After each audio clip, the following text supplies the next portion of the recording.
ರಾಜ್ಯದಲ್ಲಿ ಮತ್ತೆ ಹಿಜಾಬ್ ದಂಗಲ್ ಶುರುವಾಗಿದೆ. ದಂಗಲ್ಗೆ ನಾಂದಿ ಹಾಡಿದ್ದು ಮುಖ್ಯಮಂತ್ರಿಗಳೇ. ನ್ಯಾಷನಲ್ ಲೆವೆಲ್ನಲ್ಲಿ ವಿಷಯ ಚರ್ಚೆ ಆಗ್ತಾ ಇದ್ದಂತೆ ಯೂ ಟರ್ನ್ ಹಾಕಿದ್ದು ಮುಖ್ಯಮಂತ್ರಿಗಳೇ. ಇವತ್ತು ಇಡೀ ಹಿಜಾಬ್ ವಿಷಯದಲ್ಲಿ ಏನೇನ್ ಆಯ್ತು ತೋರಿಸ್ತೀವಿ ನೋಡಿ.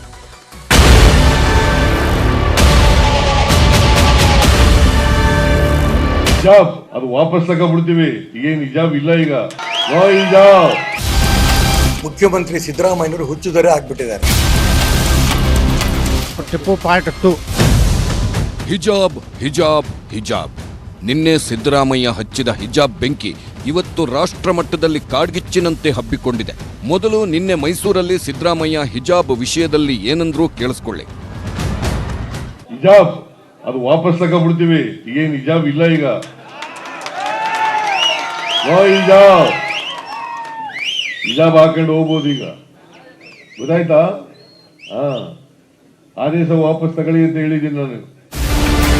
ಮುಖ್ಯಮಂತ್ರಿ ಸಿದ್ದರಾಮಯ್ಯನವರ ಈ ಹೇಳಿಕೆ, ಈ ಒಂದು ಹೇಳಿಕೆ, ಇದೊಂದೇ ಹೇಳಿಕೆ ಇವತ್ತು ನ್ಯಾಷನಲ್ ಲೆವೆಲ್ನಲ್ಲಿ ಚರ್ಚೆ ಆಗ್ತಿದೆ. ನಿನ್ನೆ ರಾತ್ರಿ ಕೊಟ್ಟ ಹಿಜಾಬ್ ಮೇಲಿನ ಪ್ರೀತಿಯ ಸ್ಟೇಟ್ಮೆಂಟ್ ಬೆಳಗಾಗೋದ್ರೊಳಗೆ ದೇಶವ್ಯಾಪಿ ಹಿಜಾಬ್ ಪರ ವಿರೋಧ ಚರ್ಚೆಗಳನ್ನು ಹುಟ್ಟುಹಾಕ್ತು. ಬಿಜೆಪಿಯವರಿಗೆ ಆಹಾರವಾಯಿತು. ಸಾಲು ಸಾಲು ವಿರೋಧಗಳು ವ್ಯಕ್ತವಾಯಿತು. ಶಾಲಾ ಕಾಲೇಜಿಗೆ ಮಕ್ಕಳು ಬರ್ತಕ್ಕಂಥದ್ದು ಉತ್ತಮ ಶಿಕ್ಷಣವನ್ನು ಪಡೆದುಕೊಂಡು ಮುಂದೆ ಸಮಾಜದಲ್ಲಿ ಮುಂಚೂಣಿಗೆ ಬಂದು ಸಮಾಜದ ಒಬ್ಬ ಸತ್ಪ್ರಜೆಯಾಗಿ ಮುಂದೆ ಬೆಳಿಬೇಕು ಅನ್ನುವ ಸದುದ್ದೇಶ ಇರ್ತಕ್ಕಂಥದ್ದು.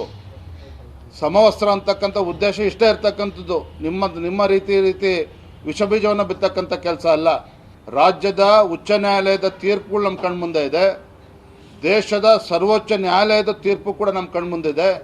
ಇಷ್ಟಾದರೂ ಸಹ ರಾಜ್ಯ ಸರ್ಕಾರದ ನಡವಳಿಕೆ ನಿಜವಾಗ್ಲೂ ಕೂಡ ನಾಚಿಕೆಗೇಡಿನ ಸಂಗತಿ. ಶಾಲಾ ಮಕ್ಕಳು ಶಾಲೆಗೆ ಬಂದಾಗ ಎಲ್ಲರೂ ಸಹ ಒಂದೇ ಸಮಾನವಾದಂಥ ರೀತಿಯಲ್ಲಿ ಇರಬೇಕು ಮತ್ತು ಯಾವುದೇ ರೀತಿ ಬಟ್ಟೆ ಬೆರೆಗಳಲ್ಲಿ ವ್ಯತ್ಯಾಸ ಇಲ್ಲದೆ ಸಮವಸ್ತ್ರವನ್ನು ಧರಿಸಬೇಕು ಅನ್ನುವಂಥದ್ದು ಮೊದಲಿಂದ ನಡ್ಕೊಂಡು ಬಂದಿರುವಂಥ ಪದ್ಧತಿ. ಅದನ್ನು ಧಿಕ್ಕರಿಸಿ ಕೇವಲ ಅಲ್ಪಸಂಖ್ಯಾತರನ್ನು ತೃಪ್ತಿಪಡಿಸೋಕ್ಕೋಸ್ಕರ ಏನು ಈ ತೀರ್ಮಾನ ತಗೊಂಡಿದ್ದಾರೆ. ಯಾವ ಮುಸ್ಲಿಂ ಮುಖಂಡರು ಸಿದ್ದರಾಮಯ್ಯನವ್ರನ್ನ ಕೇಳಿದ್ರು ಹಿಜಾಬ್ ರದ್ದು ಮಾಡಿ ಅಂತೇಳಿ. ಇವೆಲ್ಲ ರಾಜಕೀಯ ದೊಂಬರಾಟವನ್ನು ಮುಖ್ಯಮಂತ್ರಿಗಳು ಬಿಡಬೇಕು. ನಾವೆಲ್ಲರೂ ಸಮಾನರು ಮತ್ತು ನಾವೆಲ್ಲ ಒಂದು ಅನ್ನೋ ಭಾವನೆಯಿಂದ ಶಾಲಾ ಕಾಲೇಜಿಗೆ ಬರಬೇಕು ಅನ್ನೋ ಕಾರಣಕ್ಕೋಸ್ಕರ ಯೂನಿಫಾರ್ಮ್ ತಂದಿದ್ದು. ನಾಳೆ ಇನ್ನೊಬ್ಬರು ಕೇಸರಿ ಶಾಲೆ ಹಾಕೊಂಡ್ಬರ್ತೀವಿ ಅಂತಾರೆ, ಮತ್ತೊಬ್ಬರು ಹಸಿರು ಶಾಲೆ ಹಾಕೊಂಡ್ಬರ್ತೀವಿ ಅಂತಾರೆ, ಮಗದೊಬ್ಬರು ನೀಲಿ ಶಾಲೆ ಹಾಕೊಂಡು ಬರ್ತೀವಿ ಅಂತ ಹೇಳ್ತಾರೆ, ಇನ್ನೊಬ್ಬರು ಹಳದಿ ಶಾಲೆ ಹಾಕೊಂಡ್ಬರ್ತೀವಿ ಅಂತಾರೆ. ಆಗ ಸಮಾನತೆಯಲ್ಲಿ ಉಳಿಯುತ್ತೆ. ಮೊಹಮ್ಮದ್ ಬಿನ್ ತೊಗಲಕ್ಕನ ಹೆಸರು ಕೇಳಿದೀರಾ? ಹುಚ್ಚುದೊರೆ ಅಂತ ಅವ್ರಿಗೆ ಕರೀತಾ ಇದ್ರು. ಆತರ ಇವತ್ತು ಕರ್ನಾಟಕ ರಾಜ್ಯದ ಮುಖ್ಯಮಂತ್ರಿ ಸಿದ್ದರಾಮಯ್ಯನವರು ಹುಚ್ಚುದೊರೆ ಆಗ್ಬಿಟ್ಟಿದ್ದಾರೆ. ಹಿಜಾಬ್ ಅನ್ನು ಈಗ ಅವಕಾಶ ಕೊಟ್ಟಾಗ ನಾಳೆ ಈ ಹಿಂದೆ ಕೇಸರಿ ಶಾಲ್ ಇರ್ಬೋದು, ಬೇರೆ ಬೇರೆ ರೀತಿಯ ಅಭಿಯಾನಗಳು ಪ್ರಾರಂಭವಾಗಿತ್ತು. ಸಿದ್ದರಾಮಯ್ಯ ಅವರು ಬಹುಶಃ ಈಗ 77 ಅರೆಯಲ್ಲಿ ಇದ್ದಾರೆ. ಬಹುಶಃ ಅವರು ಭವಿಷ್ಯದಲ್ಲಿ ನಿವೃತ್ತಿ ತಗೊಳ್ಳುವಂತ ಪರಿಸ್ಥಿತಿಯಲ್ಲಿ ಇರ್ಬೋದು. ಆ ಸಂದರ್ಭದಲ್ಲಿ ಇಡೀ ಕರ್ನಾಟಕವನ್ನು ಸರ್ವನಾಶ ಮಾಡುವಂತ ಕೆಲಸಕ್ಕೆ ಕೈ ಹಾಕಿದ್ದಾರೆ ಅಂತ ನನಗೆ ಅನಿಸ್ತದೆ. ಕೇವಲ ಸಿದ್ದರಾಮಯ್ಯನವರು ಒಂದು ವರ್ಗವನ್ನು ತುಷ್ಟೀಕರಣ ಮಾಡಲಿಕ್ಕೆ ಉದ್ದಟತನ, ಅವರು ಅತಿ ಅತಿರೇಕ. ಬಹುಶಃ ಟಿಪ್ಪು ಸುಲ್ತಾನ್ ಅಂತ 2ನೇ ಅವತಾರನೇ ನಮ್ಮ ಸಿದ್ದರಾಮಯ್ಯನವರು. ಟಿಪ್ಪು ಪಾರ್ಟ್ 2. ಹಂಗೆ ಟಿಪ್ಪು ಪಾರ್ಟ್ 2 ಅಂದರೆ ನಮ್ಮ ಸಿದ್ದರಾಮಯ್ಯ ಅವರು ಅತಿ ಮಾಡ್ಲಕತ್ತಾರ. ಬಿಜೆಪಿಯವರಷ್ಟೇ ಅಲ್ಲ, ಸ್ವಾಮೀಜಿಗಳು, ಚಿಂತಕರು ಕೂಡ ಸಿಎಂ ಹಿಜಾಬ್ ಪ್ರೇಮ ಬಿಡಬೇಕು, ಎಲ್ಲರನ್ನೂ ಸರಿಸಮನಾಗಿ ನೋಡಬೇಕು ಅಂತ. ಸಮಾಜದಲ್ಲಿ ಒಂದು ಪಂಗಡವನ್ನು, ಒಂದು ಸಮಾಜವನ್ನು ಗುರಿಯಾಗಿರಿಸಿಕೊಂಡು ಒಬ್ಬರಿಗೊಂದು ನ್ಯಾಯ, ಇನ್ನೊಬ್ಬರಿಗೆ ಇನ್ನೊಂದು ನ್ಯಾಯ, ಒಬ್ಬರಿಗೊಂದು ಕಾನೂನು, ಇನ್ನೊಬ್ಬರಿಗೆ ಒಂದು ಕಾನೂನು ಮಾಡೋದರಿಂದಾಗಿ ಸಮಾಜದಲ್ಲಿ ದೊಡ್ಡ ಶೋಭೆ ಉಂಟಾಗತ್ತೆ. ಕರ್ನಾಟಕದ ಎಲ್ಲರ ಅವರು ಸಿಎಂ ಆಗಿದ್ದಾರೆ, ಯಾವುದೋ ಒಂದು ಪಂಗಡದ ಸಿಎಂ ಅಲ್ಲ. ಈ ಬಾರಿ ಅಧಿಕಾರಕ್ಕೆ ಬಂದಿದ್ದ ಮುಸಲ್ಮಾನರ ಓಟುಗಳಿಂದ ಅಂತ ಈ ಕಾಂಗ್ರೆಸ್ ಸರ್ಕಾರ ತುಂಬಾ ಸ್ಪಷ್ಟವಾಗಿ ಹೇಳಿತ್ತು. ಆ ದೃಷ್ಟಿಯಿಂದ 10,000 ಕೋಟಿ ರೂಪಾಯಿ ಅವರಿಗೆ ಕೊಡ್ತೀನಿ ಅಂತ ಹೇಳಿದಿರಬಹುದು. ಆನಂತರ ಈಗ ಹಿಜಾಬ್ ಅನ್ನ ಬ್ಯಾನ್ ಮಾಡಿರುವಂತ ಈ ಪ್ರಕ್ರಿಯೆ ಇರಬಹುದು, ತುಂಬಾ ಹೊಸತೇನು ಅಂತ ನನಗೇನು ಅನ್ಸಲ್ಲ. ಆದ್ರೆ ದುರಂತಕಾರಿ ಸಂಗತಿ ಅಂತಂದ್ರೆ ಅಫ್ಕೋರ್ಸ್ ಹಿಂದೂಗಳ ಮನಸ್ಸಿನಲ್ಲಂತೂ ವಿಷಬೀಜ ಬಿತ್ತಿದ್ದಾರೆ. ಸಿದ್ದರಾಮಯ್ಯನವರು ಹಿಜಾಬ್ ರದ್ದುಗೊಳಿಸಿದ ಆದೇಶ ವಾಪಸ್ ಪಡಿತೀವಿ ಅಂತಿದ್ದಾರೆ. ಆದರೆ ರಾಜ್ಯದಲ್ಲಿ ಇದುವರೆಗೂ ಹಿಜಾಬ್ ನಿಷೇಧವೇ ಆಗಿಲ್ಲ. ಹೈಕೋರ್ಟ್ ಆಗಲಿ, ಸುಪ್ರೀಂ ಕೋರ್ಟ್ ಆಗಲಿ ಎಲ್ಲೂ ಹಿಜಾಬ್ಗೆ ನಿಷೇಧ ಹೇರಲಾಗಿದೆ ಅಂತ ಹೇಳಿಲ್ಲ. ಬಿಜೆಪಿ ಸರ್ಕಾರ ಇದ್ದಾಗಲೂ ರಾಜ್ಯದಲ್ಲಿ ಹಿಜಾಬ್ಗೆ ನಿಷೇಧ ಹಾಕಿಲ್ಲ. ಶಾಲಾ ಕಾಲೇಜುಗಳಲ್ಲಿ ವಿದ್ಯಾರ್ಥಿಗಳು ಸಮಾನತೆ ಕಾಯ್ದುಕೊಳ್ಳಲಿ ಅಂತ ಇರುವ ಡ್ರೆಸ್ ಕೋಡ್ ಪಾಲನೆ ಮಾಡಿ ಅಂತಷ್ಟೇ ಹೇಳಿರೋದು. ಇದು ಮುಖ್ಯಮಂತ್ರಿಗಳಿಗೂ ಗೊತ್ತು. ಆದ್ರೂ ಯಾಕೆ ಹಿಜಾಬ್ ಆದೇಶ ರದ್ದು ಮಾಡ್ತೀವಿ ಅಂತಿದ್ದಾರೆ ಅನ್ನೋದೇ ದೊಡ್ಡ ಪ್ರಶ್ನೆ. ನೋ ನೋಡಿ, ಮೊದಲೇದು ಸಿದ್ದರಾಮಯ್ಯನವರ ತುಷ್ಟೀಕರಣದ ರಾಜಕಾರಣದ ಇದು ಒಂದು ಪರಾಕಾಷ್ಠೆ ಇದು. ಈಗ ನಾನು ಒಂದು ಪ್ರಶ್ನೆ ಕೇಳ್ತೇನೆ, ಸಿದ್ದರಾಮಯ್ಯ ಹಿಜಾಬ್ ಬ್ಯಾನ್ ಎಲ್ಲ ಆಗಿತ್ತು. ಸಿದ್ದರಾಮಯ್ಯನವರು ಅವರು ಮೂರ್ಖರಲ್ಲ, ಅವರು ತಿಳಿದೇ ಈ ರೀತಿಯ ಸಂಗತಿಯನ್ನ ಮಾಡ್ತಾ ಇದ್ದಾರೆ. ಹಿಜಾಬ್ ನೀವು ಇಲ್ಲಿ ಹೋಟೆಲ್ಗೆ ಬರ್ತೀರಪ್ಪ, ಯಾರೋ ಮುಸಲ್ಮಾನ ತಾಯಂದಿರು ಅಕ್ಕಂದಿರು ಈ ಹೋಟೆಲ್ಗೆ ಬರ್ತಾರೆ, ಅವ್ರಿಗೆ ಹಿಜಾಬ್ ಹಾಕೊಂಡ್ ಬರಬೇಡ ಅಂದ್ರೆ ಹಿಜಾಬ್ ಬ್ಯಾನ್ ಅರ್ಥ ಏನ? ಮೊದಲು ಸಿದ್ದರಾಮಯ್ಯನವರು ಇದನ್ನ ತಿಳ್ಕೋಬೇಕು, ಅಥವಾ ತಿಳಿದಿದ್ರು ತಿಳಿಯಲಾರದಂತ ಏನು ವರ್ತಿಸ್ತಾ ಇದ್ದಾರಲ್ಲ ಇದನ್ನ ಬಂದ್ ಮಾಡಬೇಕು. ಹಿಜಾಬ್ ನಿಷೇಧ ಆಜ್ಞೆನೇ ಇಲ್ಲ. ಇವತ್ತು ಹಿಜಾಬ್ ಎಲ್ಲಿ ಡ್ರೆಸ್ ಕೋಡ್ ಇದೆ ಆ ಶಿಕ್ಷಣ ಸಂಸ್ಥೆ ಬಿಟ್ರೆ ಬೇರೆ ಎಲ್ಲ ಕಡೆ ಇವತ್ತು ಹಾಕೊಳ್ಳಕ್ಕೆ ಅವಕಾಶ ಇದೆ ಮತ್ತು ಹಾಕೊಂಡು ಓಡಾಡ್ತಾ ಇದ್ದಾರೆ. ಹಿಜಾಬ್ ನಿಷೇಧ ಆಗಿದೆ ಅನ್ನುವಂಥದ್ದು ಕಾಂಗ್ರೆಸ್ ಅವತ್ತು ಅಪಪ್ರಚಾರ ಮಾಡಿದೆ. ಅದೇ ಗುಂಗಿನಲ್ಲಿ ಇವತ್ತು ಮುಖ್ಯಮಂತ್ರಿಗಳು ನಿಷೇಧ ಮಾಡ್ತೀವಿ. ಹಿಜಾಬ್ ನಿಷೇಧ ಪ್ರಶ್ನೆನೇ ಇಲ್ಲ. ಇಷ್ಟೆಲ್ಲ ವಿವಾದಗಳಾಗ್ತಿದ್ದಂತೆ ಮುಖ್ಯಮಂತ್ರಿ ಸಿದ್ದರಾಮಯ್ಯ ಹಿಜಾಬ್ ನಿಷೇಧ ಆದೇಶ ವಾಪಸ್ ಪಡಿತೀವಿ ಅಂತ ನಾನು ಹೇಳೇ ಇಲ್ಲ ಅಂದ್ರು. ಶಿಕ್ಷಣ ಸಚಿವ ಮಧು ಬಂಗಾರಪ್ಪ ಕಾನೂನು ತೊಡಕು ಚರ್ಚೆ ಮಾಡ್ತೀವಿ ಅಂದ್ರು. ಸಿಎಂ ಹೇಳಿದ್ರೆ ಆದೇಶ ಮಾಡ್ತೀವಿ ಅಂತ ಕಾನೂನು ಸಚಿವರು ಹಿಜಾಬ್ ವಿಷಯದಲ್ಲಿ ಜಾಣ ಉತ್ತರ ಕೊಟ್ಟು ಜಾರಿಕೊಂಡ್ರು. ಮಾಡಿಲ್ಲ, ಅವ್ರು ಹೇಳಿದ್ರು, ಒಬ್ರು ಪ್ರಶ್ನೆ ಕೇಳಿದ್ರು. ನಾವು ಸರ್ಕಾರ ಅದನ್ನ ವಾಪಸ್ ತಗೊಳ್ಳಿಕ್ಕೆ ಯೋಚನೆ ಮಾಡ್ತಾ ಇದ್ದೀವಿ ಅಂತ ಗೌರ್ಮೆಂಟ್ ಅಲ್ಲಿ ಚರ್ಚೆ ಮಾಡ್ತೀವಿ. ಅದು ಪಬ್ಲಿಕ್ ಅಲ್ಲಿ ಯಾರೋ ಕೇಳಿದ್ದಾರೆ ಹಿಜಾಬ್ ಬಗ್ಗೆ ಅಂತ ಹೇಳಿ. ಇಲ್ಲ, ನೀನ್ ಹಾಕೋಬಹುದು, ನೀನ್ ಫ್ರೀಡಮ್ ಅಪ್ಪ, ನಿಮಗಿದೆ. ನಾನು ಅಧಿಕಾರಿಗಳಿಗೂ ಕೂಡ ಹೇಳಿದ್ದೀನಿ ಅದನ್ನ ತೀರ್ಮಾನ ತಗೊಳ್ಳೋದಕ್ಕೆ ಅಂತ ತಕ್ಷಣ. ತೀರ್ಮಾನ ತಗೊಳ್ಳೋದು ಅಂದ ತಕ್ಷಣ ಈಗ ಕಾನೂನಿನ ತೊಡಕಿದ್ಯಾ ಇಲ್ವಾ, ನಾವು ಹೋಗ್ಬೋದಾ, ಗೋ ಹೆಡ್ ಇಲ್ಲ ಸ್ಟೇಟ್ ಅದನ್ನ ನೋಡ್ತೀವಿ. ಇಷ್ಟೇ ಹೇಳ್ತೀನಿ, ಸನ್ಮಾನ್ಯ ಮುಖ್ಯಮಂತ್ರಿಗಳು ಏನು ಹೇಳಿಕೆಯನ್ನು ಕೊಟ್ಟಿದ್ದಾರೆ ಆ ಹಿನ್ನೆಲೆಯಲ್ಲಿ ರಾಜ್ಯ ಸರ್ಕಾರದ ಆದೇಶಗಳನ್ನು ಹೊರಡಿಸ್ತದೆ. ಯಾವುದೇ ಕಾರಣಕ್ಕೆ ಕಾಂಟ್ರವರ್ಸಿನೂ ಆಗೋದಿಲ್ಲ, ವಿವಾದಾತ್ಮಕನೂ ಅಲ್ಲ. ಯಾವುದೇ ವರ್ಗಕ್ಕೆ ಏನಾದರೂ ಅನ್ಯಾಯ ಆಗಿದ್ರೆ ಅದು ಸರಿಪಡಿಸುವ ಒಂದು ಸದಿಚ್ಛೆಯನ್ನು ಅವರು ವ್ಯಕ್ತ ಮಾಡಿದ್ದಾರೆ. ಇನ್ನು ಕಳೆದ ವರ್ಷ ಹಿಜಾಬ್ ದಂಗಲ್ ಶುರುವಾದಾಗ ಮಂಡ್ಯ ವಿದ್ಯಾರ್ಥಿನಿ ಮುಸ್ಕಾನ್ ಹಿಜಾಬ್ಗೆ ಜೈಕಾರ ಹಾಕಿದ್ರು. ಅಂತಾರಾಷ್ಟ್ರೀಯ ಮಟ್ಟದಲ್ಲಿ, ಅದರಲ್ಲೂ ಪಾಕಿಸ್ತಾನದಲ್ಲಿ ಮುಸ್ಲಿಂ ನಾಯಕರು ಮುಸ್ಕಾನ್ಗೆ ಜೈಕಾರ ಹಾಕಿದ್ರು. ಕೊನೆಗೆ ಮುಸ್ಕಾನ್ ಕಾಲೇಜು ಶಿಕ್ಷಣವನ್ನೇ 1 ವರ್ಷ ನಿಲ್ಲಿಸಿದ್ರು. ಈಗ ಹಿಜಾಬ್ಗೆ ಸರ್ಕಾರ ಅವಕಾಶ ಕೊಡ್ತಿದೆ ಅಂತ ಖುಷಿಪಟ್ರು. ತುಂಬ ಖುಷಿ ಆಯಿತು. ನಾನು ತುಂಬ ಧನ್ಯವಾದ ಮಾಡ್ತೀನಿ ನಮ್ಮ CM ಸಿದ್ದರಾಮಯ್ಯ ಸರ್ಗೆ, ಮತ್ತು DK ಶಿವಕುಮಾರ್ ಸರ್ಗೆ, ಮತ್ತು ಜಮೀರ್ ಅಹಮದ್ ಸರ್ಗೆ, UT ಖಾದರ್ ಸರ್ಗೆ, ಎಲ್ಲರಿಗೂ, ಮತ್ತು ಎಜುಕೇಷನ್ ಮಿನಿಸ್ಟರ್ಗೆ, ಮತ್ತು ಎಲ್ಲ ಹಿಜಾಬ್ ಸಪೋರ್ಟ್ ಮಾಡಿದವರು ಅವ್ರಿಗೆಲ್ಲ ನಾನು ತುಂಬ ಧನ್ಯವಾದ ಮಾಡ್ತೀನಿ. ಹಿಜಾಬ್ ವಿಷಯದಲ್ಲಿ ಹೈಕೋರ್ಟ್ ಯಾವ ಆದೇಶವನ್ನು ಕೊಟ್ಟಿಲ್ಲ. ಡ್ರೆಸ್ ಕೋಡ್ ನಿಯಮ ಪಾಲಿಸಿ ಅಂತಷ್ಟೇ ಆದೇಶ ನೀಡಿತ್ತು. ಡಿಸೆಂಬರ್ 27, 2021ರಲ್ಲಿ ಉಡುಪಿಯಲ್ಲಿ ಹಿಜಾಬ್ ವಿವಾದ ಶುರುವಾಯಿತು. ಕಾಲೇಜಿನಿಂದ ಹೊರಬಂದ 6 ವಿದ್ಯಾರ್ಥಿನಿಯರು ಜನವರಿ 31, 2022ರಂದು ಹೈಕೋರ್ಟ್ ಮೊರೆ ಹೋದ್ರು. ಆಮೇಲೆ ಕುಂದಾಪುರದಲ್ಲಿ ಕೇಸರಿ ಶಾಲು ಧರಿಸಿ ವಿದ್ಯಾರ್ಥಿಗಳು ಬಂದರು. ಉಡುಪಿಯ ಭಂಡಾರ್ಕರ್ ಕಾಲೇಜಿನಲ್ಲೂ ಹಿಜಾಬ್ ವಿವಾದ ಶುರುವಾಯಿತು.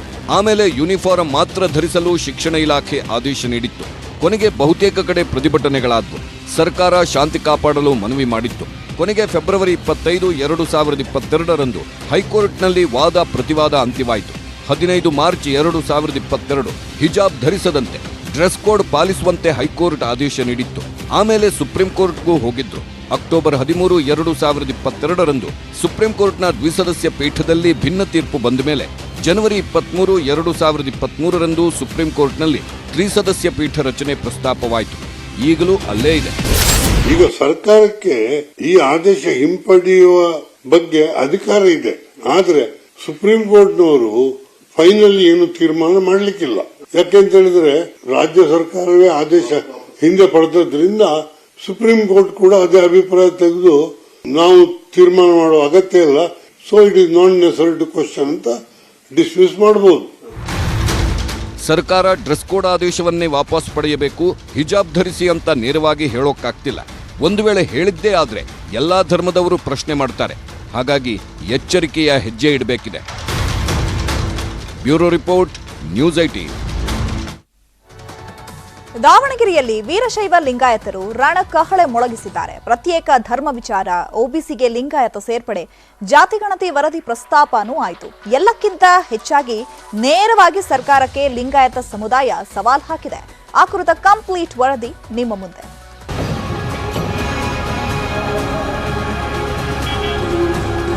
ದಾವಣಗೆರೆ ನಗರದ ಎಂಬಿಎ ಕಾಲೇಜು ಮೈದಾನದಲ್ಲಿ ಅಖಿಲ ಭಾರತ ವೀರಶೈವ ಲಿಂಗಾಯತ 24ನೇ ಮಹಾ ಅಧಿವೇಶನ ಶುರುವಾಗಿದೆ. ಲಿಂಗಾಯತ ನಾಯಕರು ಹಲವು ವರ್ಷಗಳ ನಂತರ ಅಕ್ಷರಶಃ ಒಗ್ಗಟ್ಟು ಪ್ರದರ್ಶನ ಮಾಡಿದ್ರು.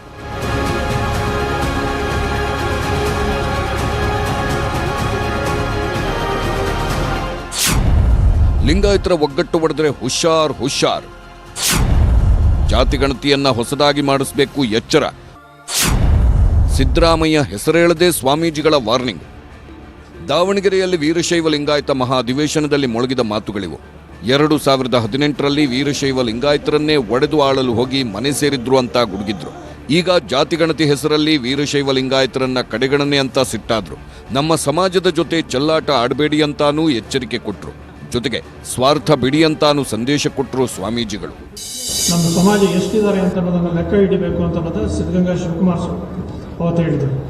ಆದರೆ ಇವತ್ತು ಅವರು ಪ್ರಸ್ತಾಪ ಮಾಡಿದಾಗೆ ಅದರಲ್ಲಿ ವೈಜ್ಞಾನಿಕವಾಗಿ ಅಂಕಿಅಂಶಗಳ ಆಧಾರದ ಮೇಲೆ ಅದನ್ನು ಸರಿಯಾಗಿ ಪರಿಶೀಲಿಸಿ ಆ ಬಗ್ಗೆ ವರದಿಯನ್ನು ಕೊಡಬೇಕು ಅಂತಕ್ಕಂಥ ಒತ್ತಾಸೆಯನ್ನು ಮಾಡಿದ್ದಾರೆ.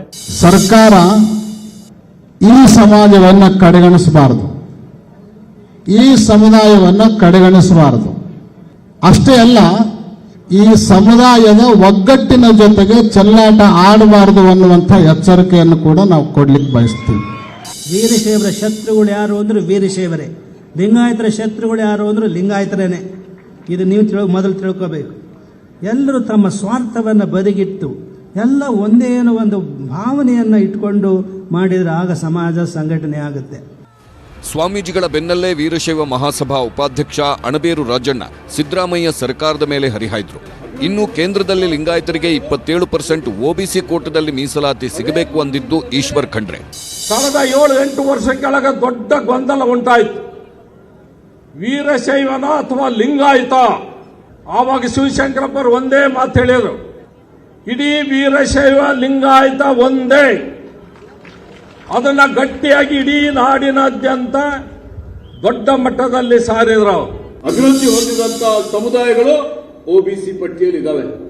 ಅದೇ ಮಾನದಂಡದ ಮೇಲೆ ವೀರಶೈವ ಲಿಂಗಾಯತ ಸಮುದಾಯದ ಎಲ್ಲಾ ಒಳಪಂಗಡಗಳನ್ನು ಸೇರಿಸಿ ಇವತ್ತು 27% ಕೇಂದ್ರದ ಒಬಿಸಿ ಪಟ್ಟಿಯಲ್ಲಿ ಸೇರ್ಪಡೆ ಮಾಡಲೇಬೇಕು. ಅದಕ್ಕೆ ರಾಜ್ಯ ಸರ್ಕಾರ ಶಿಫಾರಸು ಮಾಡಬೇಕು, ಕೇಂದ್ರ ಅದಕ್ಕೆ ಒಪ್ಪಿಗೆ ಕೊಡಬೇಕು ಅನ್ನುವಂತ ಒತ್ತಾಯ ನಮ್ಮ ಸಮುದಾಯದಿದೆ. ನಾಳೆ ಮಹಾಸಭಾ ನಿರ್ಣಯಗಳ ಪ್ರಕಟಣೆ. ಸರ್ಕಾರಕ್ಕೂ ಎಚ್ಚರಿಕೆ ಸಂದೇಶ ರವಾನೆಗೆ ಸಿದ್ಧತೆ. ನಾಳೆ ವೀರಶೈವ ಮಹಾಸಭಾ ರಾಷ್ಟ್ರೀಯ ಅಧ್ಯಕ್ಷ ಶಾಮನೂರು ಶಿವಶಂಕರಪ್ಪ ಅಧಿವೇಶನದ ನಿರ್ಣಯಗಳನ್ನು ಪ್ರಕಟ ಮಾಡ್ತಾರೆ.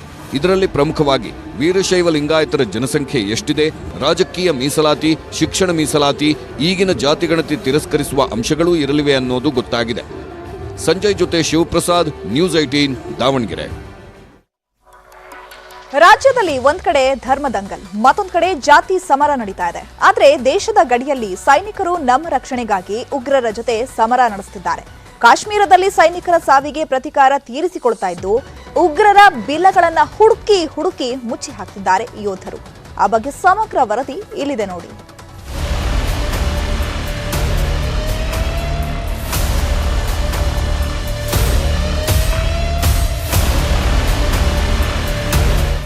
ಮೂರು ದಿನದ ಹಿಂದೆ ಜಮ್ಮು ಕಾಶ್ಮೀರದ ಪೂಂಚ್ ಜಿಲ್ಲೆಯಲ್ಲಿ ಸೇನಾ ವಾಹನಗಳ ಮೇಲೆ ಉಗ್ರರು ಗುಂಡಿನ ದಾಳಿ ನಡೆಸಿದ್ರು. ಆಗ 4 ಸೇನಾ ಯೋಧರು ಹುತಾತ್ಮರಾದರು. ಈ ದಾಳಿಗೆ ಕಾರಣರಾದ ಬಂದೂಕುದಾರಿಗಳಿಗಾಗಿ ಭದ್ರತಾ ಪಡೆಗಳು ಶೋಧ ನಡೆಸುತ್ತಿವೆ.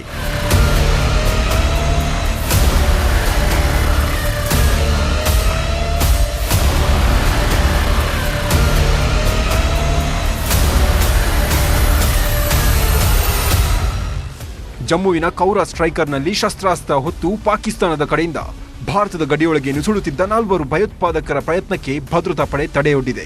ಒಬ್ಬ ಭಯೋತ್ಪಾದಕನನ್ನ ಹತ್ಯೆಗೈದಿದ್ದು ಮೃತನ ಶವವನ್ನ ಉಳಿದ ಉಗ್ರರು ಎಳೆದುಕೊಂಡು ಹೋಗಿದ್ದಾರೆ.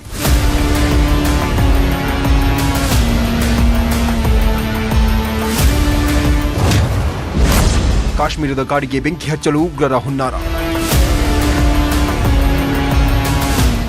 ಭಾರತೀಯ ಸೈನಿಕರನ್ನ ಡೈವರ್ಟ್ ಮಾಡಲು ಉಗ್ರರು ಕೌರ್ ಪ್ರದೇಶದಲ್ಲಿ ಪಾಕಿಸ್ತಾನದ ಕಡೆಯಿಂದ ಕಾಡುಗಳಿಗೆ ಬೆಂಕಿ ಹಚ್ಚುತ್ತಿದ್ದಾರೆ ಎಂಬ ಮಾಹಿತಿ ಸಿಕ್ಕಿದೆ.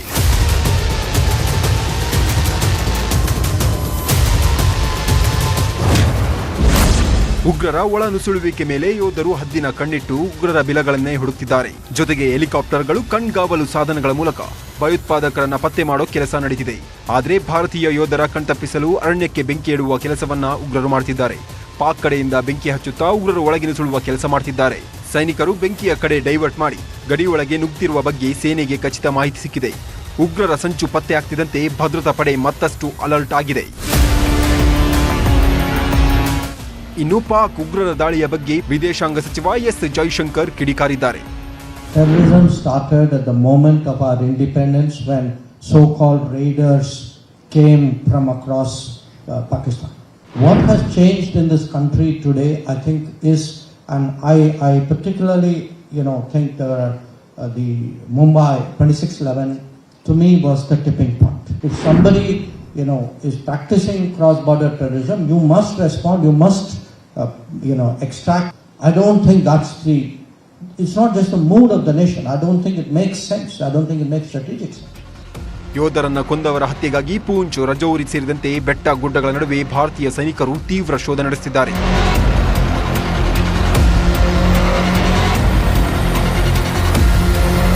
Bureau report, news 18. ಕೊರೋನಾ ಸೋಂಕು ತಗ್ಗಿಸೋಕೆ ಸಹಕಾರ ಕೊಡಿ, ಮಾಸ್ಕ್ ಹಾಕಿ ಮುನ್ನೆಚ್ಚರಿಕೆಯಲ್ಲಿರಿ. ಇದು ಸರ್ಕಾರ ಜನರಿಗೆ ಮಾಡ್ತಾ ಇರೋ ಮನವಿ. ಆದ್ರೆ ಜನ ತಲೆ ಕೆಡಿಸಿಕೊಳ್ತಿಲ್ಲ. ಹಾಗಾಗಿ ರಾಜ್ಯದಲ್ಲಿ, ದೇಶದಲ್ಲಿ ಸೋಂಕಿನ ಪ್ರಮಾಣನೂ ಹೆಚ್ಚಾಗ್ತಾ ಇದೆ.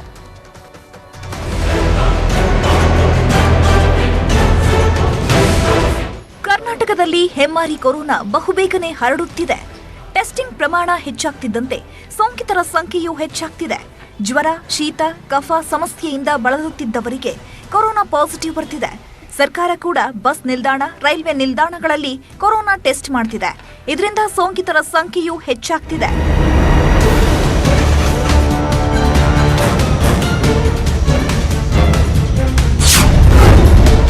ಬೆಂಗಳೂರಿನಲ್ಲಿ ಕೊರೋನಾ ಕೇಸ್ ಏರಿಕೆ. ವಿಕ್ಟೋರಿಯಾ ಆಸ್ಪತ್ರೆಯಲ್ಲಿ ಬೆಡ್ ಸಿದ್ಧತೆ. ಬೆಂಗಳೂರಿನಲ್ಲಿ ಕೊರೋನಾ ಕೇಸ್ ಏರಿಕೆಯಾಗ್ತಿದೆ. ಹೀಗಾಗಿ ಸರ್ಕಾರ ಎಚ್ಚೆತ್ತಿದ್ದು ಎಲ್ಲ ಸರ್ಕಾರಿ ಆಸ್ಪತ್ರೆಗಳಲ್ಲಿ ಮುಂಜಾಗ್ರತೆ ವಹಿಸಲು ಸೂಚನೆ ನೀಡಿದೆ. ಸಾಲದ್ದಕ್ಕೆ ಆಸ್ಪತ್ರೆಗೆ ತೆರಳಿ ಸಚಿವರು ಸಿದ್ಧತೆಗಳನ್ನ ಪರಿಶೀಲನೆ ನಡೆಸುತ್ತಿದ್ದಾರೆ. ಇವತ್ತು ವಿಕ್ಟೋರಿಯಾ ಆಸ್ಪತ್ರೆಗೆ ವೈದ್ಯಕೀಯ ಶಿಕ್ಷಣ ಸಚಿವ ಶರಣಪ್ರಕಾಶ್ ಪಾಟೀಲ್ ಭೇಟಿ ನೀಡಿ ಆಸ್ಪತ್ರೆಯಲ್ಲಿ ಕೈಗೊಂಡ ಸಿದ್ಧತೆ ಬಗ್ಗೆ ಖುದ್ದು ತಾವೇ ಪರಿಶೀಲನೆ ನಡೆಸಿದ್ರು. ಪ್ರತಿ ಆಸ್ಪತ್ರೆಯಲ್ಲೂ ಕೂಡ ಒಂದು ಡೆಡಿಕೇಟೆಡ್ ಕೋವಿಡ್ ವಾರ್ಡ್ ಮಾಡಕ್ಕೂ ಕೂಡ ಹೇಳಿದ್ದೀವಿ. ಬೇಕಾಗಿರ್ತಕ್ಕಂಥ ಇಕ್ವಿಪ್ಮೆಂಟ್ಸ್ ಇರಬಹುದು, ಟೆಸ್ಟಿಂಗ್ ಕಿಟ್ಸ್ ಇರಬಹುದು, ಅಥವಾ ಪಟ್ಟಿ ಮಾಡಿ ಕೊಡೋಕ್ಕೂ ಕೂಡ ಹೇಳಿದ್ದೀವಿ. ರಾಜ್ಯದಲ್ಲಿ ಇವತ್ತು 104 ಮಂದಿಗೆ ಕೊರೋನಾ ಸೋಂಕು ದೃಢಪಟ್ಟಿದೆ. 1752 ಮಂದಿಗೆ ಕೊರೋನಾ ಟೆಸ್ಟ್ ನಡೆಸಲಾಗಿದ್ದು, ಇದರಲ್ಲಿ 104 ಮಂದಿಗೆ ಕೊರೋನಾ ದೃಢಪಟ್ಟಿದೆ. ಹಾಗಾದ್ರೆ ಇವತ್ತಿನ ಅಂಕಿಅಂಶ ನೋಡೋದಾದ್ರೆ, ಇವತ್ತು ರಾಜ್ಯದಲ್ಲಿ 104 ಕೇಸ್ ದೃಢಪಟ್ಟಿದ್ದು, ಸಕ್ರಿಯ ಪ್ರಕರಣಗಳ ಸಂಖ್ಯೆ 271ಕ್ಕೆ ಮುಟ್ಟಿದೆ. 258 ಮಂದಿ ಮನೆಯಲ್ಲಿ ಚಿಕಿತ್ಸೆ ಪಡೆದಿದ್ದಾರೆ. ಆಸ್ಪತ್ರೆಯಲ್ಲಿ 13 ಮಂದಿ ಚಿಕಿತ್ಸೆ ಪಡೆದಿದ್ದಾರೆ. 13 ಮಂದಿಯಲ್ಲಿ 6 ಮಂದಿಗೆ ಗಂಭೀರ ಸಮಸ್ಯೆಯಾಗಿದ್ದು ಐಸಿಯುನಲ್ಲಿ ಚಿಕಿತ್ಸೆ ನೀಡಲಾಗ್ತಿದೆ. ಇನ್ನು ಸಾಮಾನ್ಯ ವಾರ್ಡ್ನಲ್ಲಿ 7 ಮಂದಿಗೆ ಟ್ರೀಟ್ಮೆಂಟ್ ನೀಡಲಾಗ್ತಿದೆ. ಇವತ್ತು 8 ಮಂದಿ ಡಿಸ್ಚಾರ್ಜ್ ಆಗಿದ್ದಾರೆ. ಸದ್ಯ ರಾಜ್ಯದಲ್ಲಿ ಕೊರೋನಾ ಪಾಸಿಟಿವಿಟಿ ದರ 5.93%.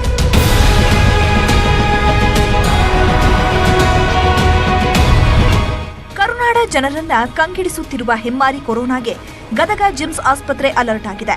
ಜಿಮ್ಸ್ ಆಸ್ಪತ್ರೆಯಲ್ಲಿ ಕೊರೋನಾ ಚಿಕಿತ್ಸೆಗಾಗಿ 50 ಬೆಡ್ ವ್ಯವಸ್ಥೆ ಮಾಡಲಾಗಿದೆ. 10 ಬೆಡ್ಗಳಿಗೆ ವೆಂಟಿಲೇಟರ್ ವ್ಯವಸ್ಥೆ ಮಾಡಲಾಗಿದ್ದು, ಮಕ್ಕಳ ಚಿಕಿತ್ಸೆಗೂ ಬೆಡ್ ರಿಸರ್ವ್ ಮಾಡಲಾಗಿದೆ. ಆಕ್ಸಿಜನ್, ಔಷಧಿ ದಾಸ್ತಾನು ಬಗ್ಗೆ ಜಿಮ್ಸ್ ನಿರ್ದೇಶಕ ಡಾಕ್ಟರ್ ಬಸವರಾಜ್ ಬೊಮ್ಮನಹಳ್ಳಿ ಪರಿಶೀಲನೆ ಮಾಡಿದ್ದಾರೆ. ಕೋವಿಡ್ ಕೇಸಸ್ ರಿಪೋರ್ಟ್ ಆದರೆ ನಮಗೆ ಐಸೋಲೇಷನ್ಗೆ 50 ಬೆಡೆಡ್ ಹಾಸ್ಪಿಟಲ್ ವಾರ್ಡ್ ರೆಡಿ ಮಾಡ್ಕೊಂಡಿದ್ದೀವಿ. ಅದರಲ್ಲಿ 10 ಐಸಿಯು ಬೆಡ್ಸ್ ಇದೆ. 40 ಬೆಡ್ ಮಹಿಳೆಯರಿಗೆ, ಪುರುಷರಿಗೆ ಮತ್ತು ಮಕ್ಕಳಿಗೆ ಮೀಸಲಿಟ್ಟಿದ್ದೇವೆ. ದೇಶದಲ್ಲಿಂದು 752 ಕೇಸ್, 4 ಸಾವು. ಭಾರತದಲ್ಲಿ ಕೊರೋನಾ ವೈರಸ್ನ ಹೊಸ ಪ್ರಕರಣಗಳ ಸಂಖ್ಯೆ ಹೆಚ್ಚಾಗಿದೆ. ಕಳೆದ 24 ಗಂಟೆಗಳಲ್ಲಿ ದೇಶದಲ್ಲಿ 752 ಹೊಸ ಕೊರೋನಾ ವೈರಸ್ ಪ್ರಕರಣಗಳು ದಾಖಲಾಗಿವೆ.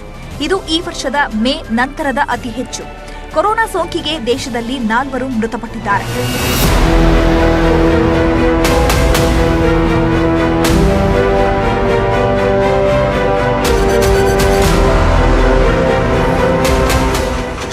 ಕೊರೋನಾ ಆತಂಕದ ನಡುವೆಯೂ ಭಕ್ತರು ದೇಗುಲಗಳಿಗೆ ಭೇಟಿ ನೀಡಿ ಪೂಜೆ ಸಲ್ಲಿಸುತ್ತಿದ್ದಾರೆ.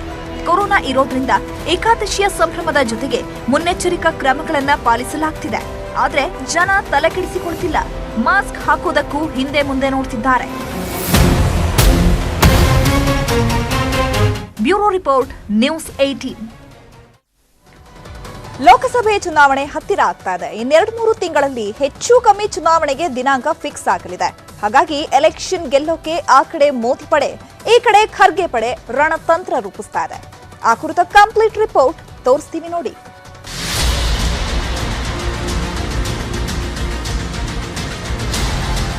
2024ರಲ್ಲಿ ಭಾರತದ ಅಧಿಪತಿ ಯಾರು? ಬಿಜೆಪಿ ನೇತೃತ್ವದ ಎನ್ಡಿಎ ಸರ್ಕಾರನ, ಖರ್ಗೆ ನೇತೃತ್ವದ ಇಂಡಿಯಾ ಒಕ್ಕೂಟನ? ಯಾರಿಗೆ ಅಧಿಕಾರ ಅನ್ನೋದನ್ನ ದೇಶದ ಜನ ನಿರ್ಧಾರ ಮಾಡ್ತಾರೆ. ಆದರೆ ದೇಶದ ಮತದಾರರನ್ನ ಮನವೊಲಿಸುವ ಕಸರತ್ತು 2 ರಾಷ್ಟ್ರೀಯ ಒಕ್ಕೂಟಗಳಿಂದಲೂ ಶುರುವಾಗಿದೆ. ದೆಹಲಿಯಲ್ಲಿ ಬಿಜೆಪಿ ರಾಷ್ಟ್ರೀಯ ಪದಾಧಿಕಾರಿಗಳ ಸಭೆ. 2024 ಲೋಕಸಭೆ ಗೆಲ್ಲಲು ಮೋದಿಯಿಂದ ಅಷ್ಟ ಸೂತ್ರ.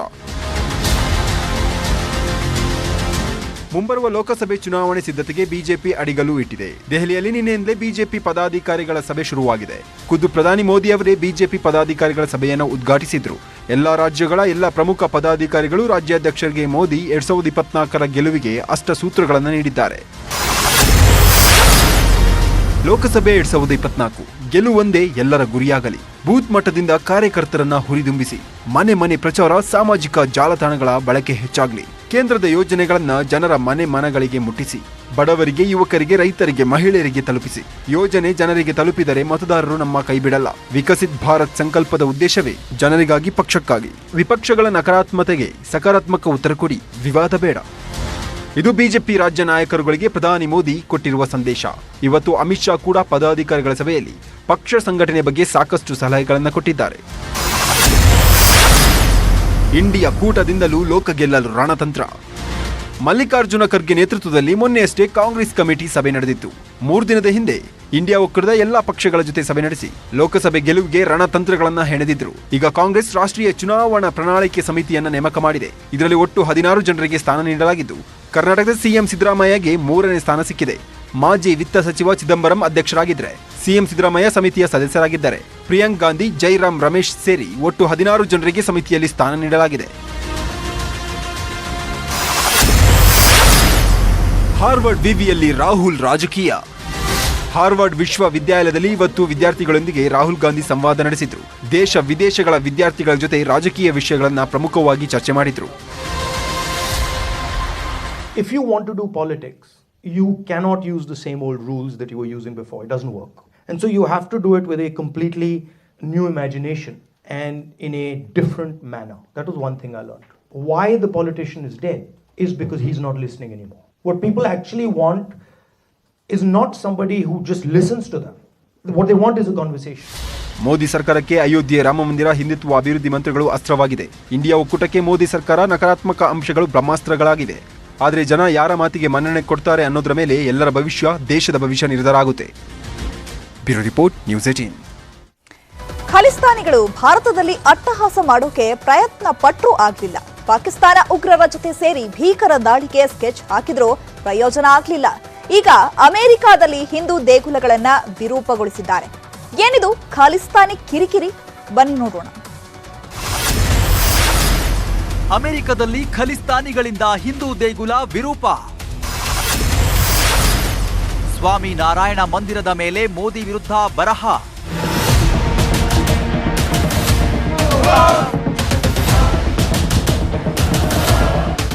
ಭಾರತದ ವಿರುದ್ಧ ಖಲಿಸ್ತಾನ್ ಕಿಡಿಗೇಡಿಗಳು ಉದ್ದಟತನ ಮುಂದುವರೆಸಿದ್ದಾರೆ. ಅಮೆರಿಕದ ಕ್ಯಾಲಿಫೋರ್ನಿಯಾದಲ್ಲಿನ ಹಿಂದೂ ದೇವಸ್ಥಾನವೊಂದನ್ನ ಖಲಿಸ್ತಾನ್ ಪರ ಹಾಗೂ ಭಾರತ ವಿರೋಧಿ ಘೋಷಣೆಯ ಬರಹಗಳಿಂದ ವಿರೂಪಗೊಳಿಸಲಾಗಿದೆ. ನೆವಾರ್ಕ್ನಲ್ಲಿನ ಸ್ವಾಮಿ ನಾರಾಯಣ ಮಂದಿರ ವಾಸನ ಸಂಸ್ಥಾನವನ್ನ ವಿರೂಪಗೊಳಿಸುವ ಫೋಟೋಗಳನ್ನ ಹಿಂದೂ ಅಮೆರಿಕನ್ ಪ್ರತಿಷ್ಠಾನವು ಸೋಷಿಯಲ್ ಮೀಡಿಯಾದಲ್ಲಿ ಹಂಚಿಕೊಂಡಿದೆ.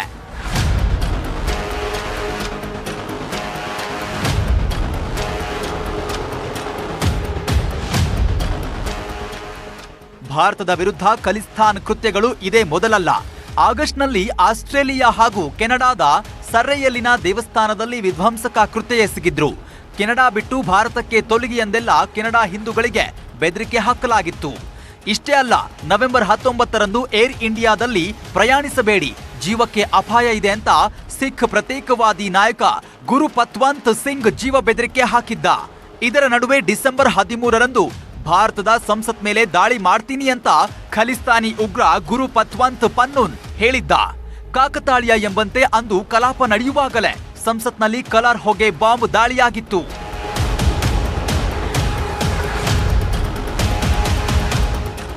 ಇನ್ನು ನಿನ್ನೆ ರಾತ್ರಿ ಕ್ಯಾಲಿಫೋರ್ನಿಯಾದಲ್ಲಿರುವ ಸ್ವಾಮಿ ನಾರಾಯಣ ಮಂದಿರ ಹಾಗೂ ಬೋರ್ಡ್ ಮೇಲೆ ಶಹೀದ್ ಭಿಂದ್ರನ್ವಾಲೆ ಖಲಿಸ್ತಾನಿ ಎಂದೆಲ್ಲ ಕಪ್ಪು ಬಣ್ಣದಲ್ಲಿ ಬರೆಯಲಾಗಿದೆ.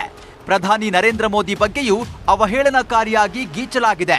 ದೇವಸ್ಥಾನಕ್ಕೆ ಭೇಟಿ ನೀಡುವ ಜನರಲ್ಲಿ ಕಳವಳ ಮೂಡಿಸಲು ಹಾಗೂ ಹಿಂಸಾಚಾರದ ಭೀತಿಯನ್ನ ಸೃಷ್ಟಿಸಲು ಈ ದ್ವೇಷ ಸಂದೇಶಗಳನ್ನ ಬರೆದಿರಬಹುದು ಅಂತ ಹಿಂದೂ ಅಮೆರಿಕನ್ ಸಂಸ್ಥೆ ಕಳವಳ ವ್ಯಕ್ತಪಡಿಸಿದೆ. ಘಟನೆ ಬಗ್ಗೆ ಅಮೆರಿಕದಲ್ಲಿರುವ ಭಾರತೀಯ ರಾಯಭಾರ ಕಚೇರಿಯ ಅಧಿಕಾರಿಗಳು ಅಲ್ಲಿನ ಪೊಲೀಸರಿಗೆ ದೂರು ಕೊಟ್ಟಿದ್ದಾರೆ. ಇನ್ನು ಈ ಬಗ್ಗೆ ಪ್ರತಿಕ್ರಿಯಿಸಿರುವ ವಿದೇಶಾಂಗ ಸಚಿವ ಎಸ್ ಜೈಶಂಕರ್, ಭಾರತದ ಹೊರಗಿನ ಉಗ್ರಗಾಮಿಗಳು ಮತ್ತು ಪ್ರತ್ಯೇಕತಾವಾದಿ ಶಕ್ತಿಗಳಿಗೆ ಎಲ್ಲಿಯೂ ಜಾಗ ಸಿಗಬಾರದು ಎಂದಿದ್ದಾರೆ. हाँ, मैंने देखा था भारत के बाहर जो एक्सट्रीमिज्म जो है, जो अलगावादी, जो सेपरेटिज्म जो है, ऐसे ताकतों को स्पेस नहीं मिलना चाहिए. जो हुआ है हमारे राजदूतावास ने, कॉन्सुलेट ने वहाँ मुझे वो वहाँ की सरकार और वहाँ के पुलिस के साथ शिकायत की है और ये इस पे मेरे ख्याल से इंक्वायरी जारी. ಖಲಿಸ್ತಾನಿ ಬೆಂಬಲಿಗರ ಕೃತ್ಯವನ್ನ ಅಮೆರಿಕನ್ ಹಿಂದೂಗಳು ಹಾಗೂ ಭಾರತದ ಹಿಂದೂ ಮುಖಂಡರು ಖಂಡಿಸಿದ್ದಾರೆ. जो भारत विरोधी थे तो कहीं ना कहीं उनके पेट में दर्द हो रहा है और इनको खालिस्तानियों को समझना होगा कि आप धर्म के नाम पे जिस प्रकार से देश विरोधी और हमारे देश के मंदिरों पे, स्वामीनारायण मंदिरों पे या सनातन मंदिरों के खिलाफ जो आप अभियान चला रहे हैं, सफल कभी नहीं होंगे. और आप जो भी इस तरह की हरकत करता है वो कहीं ना कहीं देश का गद्दार है. ये खालिस्तानी देश के गद्दार है. ಜೂನ್ 18ರಂದು ನಡೆದ ಉಗ್ರ ಹರ್ದೀಪ್ ಸಿಂಗ್ ನಿಜ್ಜರನ ಹತ್ಯೆಯಲ್ಲಿ ಭಾರತದ ಪಾತ್ರದ ಬಗ್ಗೆ ತನಿಖೆ ನಡೆಸುವಂತೆ ಕೆನಡಾ ಸರ್ಕಾರವನ್ನ ಖಲಿಸ್ತಾನಿ ಬೆಂಬಲಿಗರು ಒತ್ತಾಯಿಸುತ್ತಲೇ ಬಂದಿದ್ದಾರೆ. ಆದರೆ ಇದಕ್ಕೆ ಪ್ರತಿಕ್ರಿಯಿಸಿರುವ ಕೆನಡಾ ಪ್ರಧಾನಿ ಜಸ್ಟಿನ್ ಟ್ರೂಡೋ, ಈ ಪರಿಸ್ಥಿತಿಯಲ್ಲಿ ನಾವು ಭಾರತದ ವಿರುದ್ಧ ಫೈಟ್ ಮಾಡುವುದು ಬೇಡ ಎಂದಿದ್ದಾರೆ.